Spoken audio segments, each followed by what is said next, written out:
Okay, so dadako na tayo sa Unit 8 na may pamagat na mga kasanayan sa akademikong pagbasa.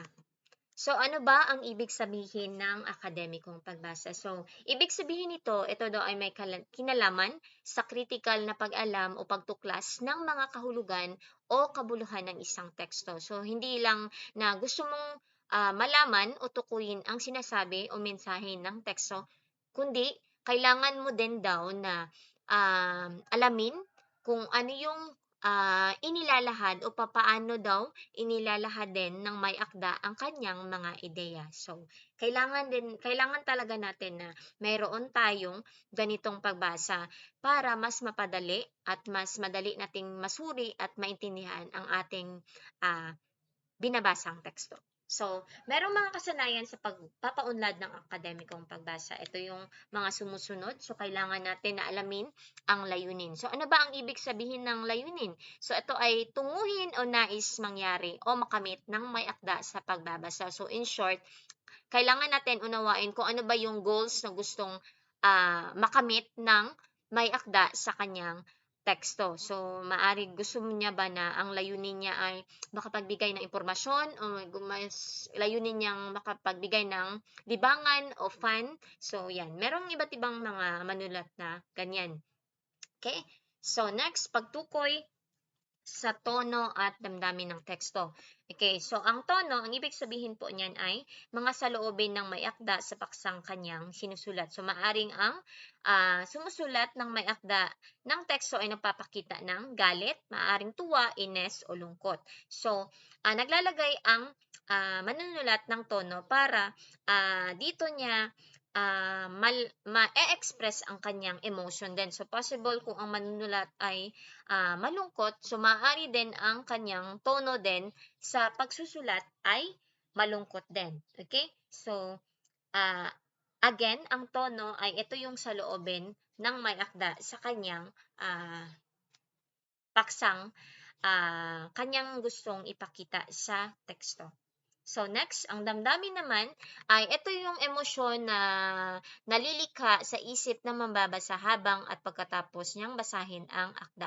So syempre 'di ba merong tono. So kanina ang tono ay malungkot. So yun yung tono na nilagay ng manunulat sa kanyang teksto. So maaring dapat ang damdamin din na ma-feel ng mambabasa ay dapat malungkot din. So pag ganyan, ibig sabihin, epektibo ang pagsusulat ng may akda.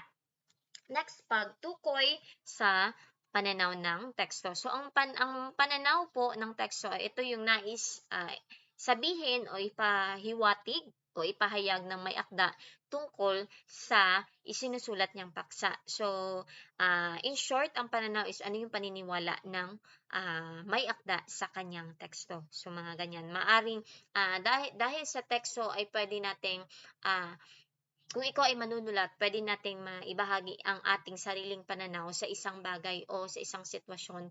Depende talaga yan siya. Okay? So, again, pananaw, ito yung paniniwala ng may akda. Next. So, aralin to pagtukoy sa hulwaran ng organisasyon. So, 'di ba? Merong manunulat. Okay. So, bawat manunulat ay meron silang inilalagay o ginagamit ng mga balangkas o outline. So, sa pamamagitan ng outline na yan as mas mapabadali po ang pagkakaintindi at mas sistematiko at mas organized po ang kanilang mga ideya. So, ang tawag po dyan sa mga yan ay hulwaran o pattern ng organisasyon. So, meron po mga uri po ang hulwarang organisasyon. So, ito yung mga sumusunod. So, unang-una ay chronological. So, pag chronological ay ibig sabihin dito ay gagamit ang manunulat ng isang organizer na nagpapakita ng pagkakasunod-sunod ng mga ideya o pangyayari. Okay? So, meron mga ganyan.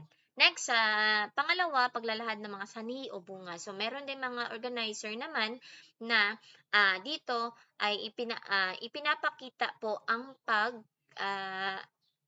paglalahad ng sanhi. Ano ba yung cause kung bakit nangyari yon, and then ano yung magiging resulta sa cause na yon. Okay? So, mga ganyan. So, merong organizer din na gagamitan ang manunulat para maipakita ang ganitong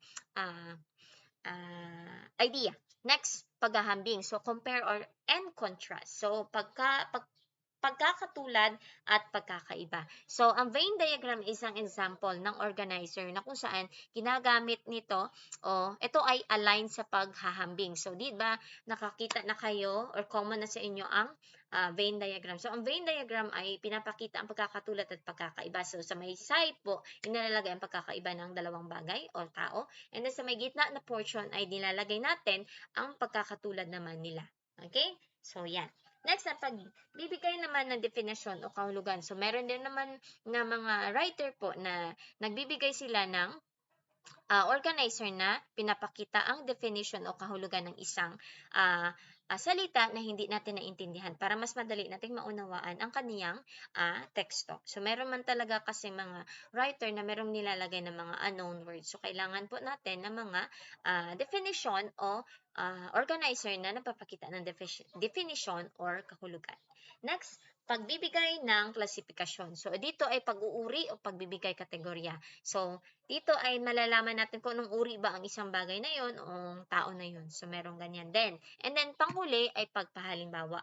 So, sa pagbibigay ng halimbawa, meron ding organizer na gagamitan ang writer para mas mapapadali ang pagbibigay ng halimbawa niya. Okay? So, ito po ay mga uri ng hulwarang organisasyon. So, next, aralin 3, pagbuo ng lagom at konklusyon.